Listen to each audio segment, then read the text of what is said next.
अलवर जिले में खेरली कस्बे से 5 किलोमीटर की दूरी पर स्थित गांव समूची काफी पुराना गांव है।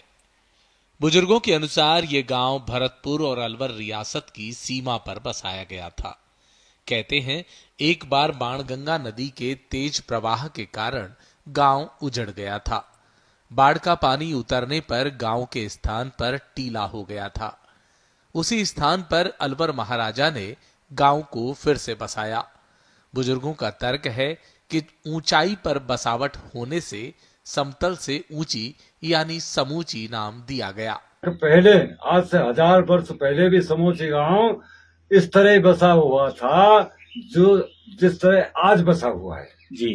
तो अचानक रात के समय में जी ये नदी बाणा कौन सी है, नाम कहा है अपने यहाँ नदी को जी वो नदी एकदम रात में यहाँ मुड़ जाती है, चलती चलती बहती हुई जी। तो गांव पूरे के ऊपर रेत देगी, गांव पूरा और 1000 वर्ष तक बहता रहा वो पानी जी। 1000 वर्ष बाद में नदी पल्ली तरफ मुड़ गई रसीद बुद्ध की तरफ, तब यहाँ जमीन खाली हो गई जी। जमीन खाली होने के बाद में अलवर वाले महाराज ने जमीन खाली देख के नंबरदारों को इस जमीन का ठेका दिया और नंबरदार बाहर गांव से बुलाए गए, क्यों यहाँ तो कोई रहा ही नहीं जी। बाहर गांव से बुला के उनको ठेका दिया, आगे इस जमीन को उठाओ और राजप्रता का कुछ इतना पैसा ठेके का हमको दो, बाकी तुम किसी को भी कितने पैसे में करो, हमको सालाना इतना देना है। तो नंबरदारों ने धरती को अलवर महाराजा ने किला, 2 दरवाजे, 8 मिट्टी की बुर्ज और शस्त्रागार, अस्तबल आदि बनवाए। किलेदार हम्मीर सिंह को नियुक्त किया था। किले के अवशेष आज भी विद्यमान है। सेवानिवृत्त अध्यापक भगवान साय अवस्थी बताते हैं कि दोनों दरवाजे रात्रि 8 बजे बंद हो जाया करते थे। दरवाजों के बाहर गांव के चारों ओर खाई बनी हुई थी। 8 बुर्जों पर तोप रखी रहती थी। किलेदार का अस्तबल भी था। अब ये दरवाजे क्षतिग्रस्त हो गए हैं। ये दरवाजे राजा महाराज जो पुराना किला टूट फूट गया उसी समय के बने हुए हैं। 8 बुर्ज और बाकी सब सामान उसी जमाने का है। तो ये हमीर सिंह जी ने बनवाए थे। हमीर सिंह शायद हमीर सिंह के जमाने से पहले राजा महाराज हमीर सिंह से बने बनाए, क्यों उनने बनाए नहीं हुए जी। राजा महाराजा ने बना के इनको बसाया होगा उसमें जी। ऐसा कुछ होगा या उनने बनाए होंगे, ये इतनी खास बात याद नहीं है किसने बनाया। गांव में विद्यालय भी काफी पहले खुल गया था। उस समय इसका संचालन राजा द्वारा बनवाए गए शस्त्रागार और अस्तबल में होता था। बाद में गांव के बाहर नया भवन बनाया गया। अब यह विद्यालय उच्च माध्यमिक स्तर का हो गया है। इसके अलावा गांव में एक राजकीय उच्च प्राथमिक और 5 निजी शिक्षण संस्थान भी संचालित है। हाल ही में गांव के लोगों ने 11 लाख रुपए चंदा एकत्रित कर जमीन खरीदी है और सरकारी विद्यालय को दान की है। ज्ञात है कि यह गांव लगभग हजारों वर्ष पूर्व बसा हुआ है। इसके बारे में किंवदंतियां बहुत सारी हैं, लेकिन उनके बारे में मुझे पूर्ण रूप से जानकारी नहीं है।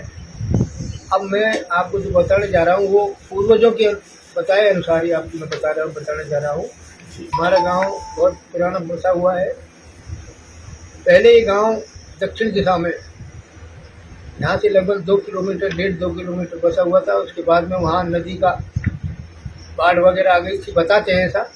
उसके बाद ये गांव यहाँ करके बसा था। गांव में लगभग 35 साल पहले पेयजल योजना प्रारंभ कर दी गई थी। गांव के मध्य टंकी बनाकर पूरे गांव में पानी की सप्लाई होती थी। इसके अतिरिक्त गांव में चारों ओर कुएं भी थे। पेयजल व्यवस्था में लगे कर्मचारियों के लिए आवास भी बनवाए गए थे। 10 वर्ष पहले पेयजल व्यवस्था ठप होने पर कर्मचारी चले गए और सरकारी आवास अतिक्रमण की भेंट चढ़ गए। अब इनमें पशुओं का चारा भरा जाता है। यही स्थिति कमोबेश ग्राम पंचायत द्वारा बनवाई गई दुकानों की है। ऐतिहासिक दृष्टि से यही जानकारी है कि हमारा जो किला है ये अलवर नरेश के उसमें था। यहाँ पर राजा लोग बाग आया करते थे।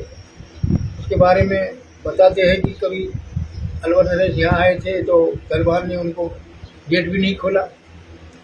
बताते हैं कि उन्होंने गेट नहीं खोला तो फिर उन्होंने अपनी पर्ची भेजी राजा ने अलवर नरेश में किले में तब जाकर के उन्होंने दरवाजे को खोला। फिर नरेश अलवर ऊपर किले में गए, वहाँ जाकर के रात को खाना पीना खा करके शयन किया। सोने के बाद सुबह जब हुआ तो उस दरबान को उन्होंने उसमें बुलाया, फिर उसके बारे में बात की थी कि क्या रात को यही थे पहरे पे। एक किलेदार ने बताया कि साहब हाँ यही थे। तब जाकर के उनको इनाम बतौर 10-5 बीघा भी उन्होंने जमीन दी। करीब 11,000 की आबादी वाली ग्राम पंचायत समूची की सरपंच केशंती देवी है। उनके पति रामकिशोर सैनी भी सरपंच रह चुके हैं।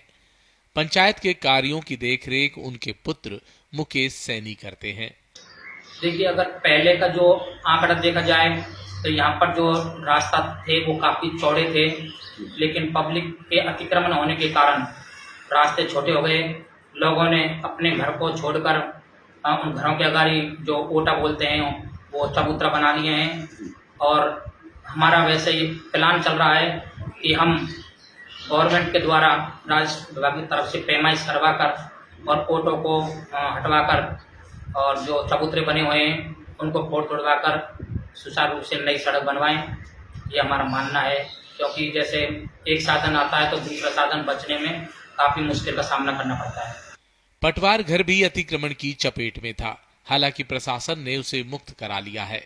अब पटवार घर पर ताला लगा रहता है, जबकि पटवारी कस्बे में कमरा लेकर कार्य करते हैं। गांव की डिस्पेंसरी पर कार्यरत नर्स पर दूसरे गांवों का कार्यभार भी है। पिछले दिनों डिस्पेंसरी के दरवाजे कोई उखाड़ ले गया था, पंचायत ने उसे ठीक कराया है। गांव में नालियों का पानी उचित ढलान के साथ जाता है, लेकिन लोगों द्वारा रास्ते पर अतिक्रमण करने के कारण अब पानी का सही निकास नहीं हो पाता। इस कारण रास्तों पर कीचड़ की समस्या रहती है। जलस्तर कम हो जाने के कारण पेयजल भी जवाब दे गए। लोग पेयजल को भटकते हैं। इस बारे में पंचायत के प्रयास पर प्रतिनिधि का ये कहना है। अपने गांव की ठीक है, यहाँ पर सीनियर तक स्कूल है और प्राइमरी स्कूल भी है, जबरदस्त जारी है। यहाँ पेयजल व्यवस्था किस तरह की है? पेयजल व्यवस्था यहाँ बिल्कुल निल है और यहाँ पर हमारे द्वारा भी ग्राम पंचायत की तरफ से भी कई हैंडपम्प लगाए गए थे, लेकिन जल स्तर बहुत नीचा जाने के कारण वो भी पानी लगभग बहुत कम देते हैं और पानी की स्थिति इतनी खराब है कि यहाँ पहले वाटर बगस हुआ करता था 25, 26, 30 साल पहले करीब। वो वाटर बगस भी इस टाइम सुचारू रूप से चालू नहीं है, करीब 25 साल से बंद है और वर्तमान में पब्लिक को करीब 1.5-2 किलोमीटर दूर पानी के लिए जाना पड़ता है। समूची गांव के लोगों की आजीविका खेती और मजदूरी पर आधारित है। पहले बाजरा, ज्वार और चना की फसल लेते थे, अब सरसों और गेहूं की फसल भी होती है। गांव में चतुर्भुज भगवान राम झरो का हनुमान मंदिर और सीताराम जी का मंदिर है। कहते हैं चतुर्भुज भगवान की नीलम पत्थर की मूर्ति गांव के तालाब से निकली थी। मूर्ति चोरी के प्रयास में कुछ वर्ष पहले चोरों ने मूर्ति को खंडित कर दिया था। उसके स्थान पर अब नई प्रतिमा स्थापित की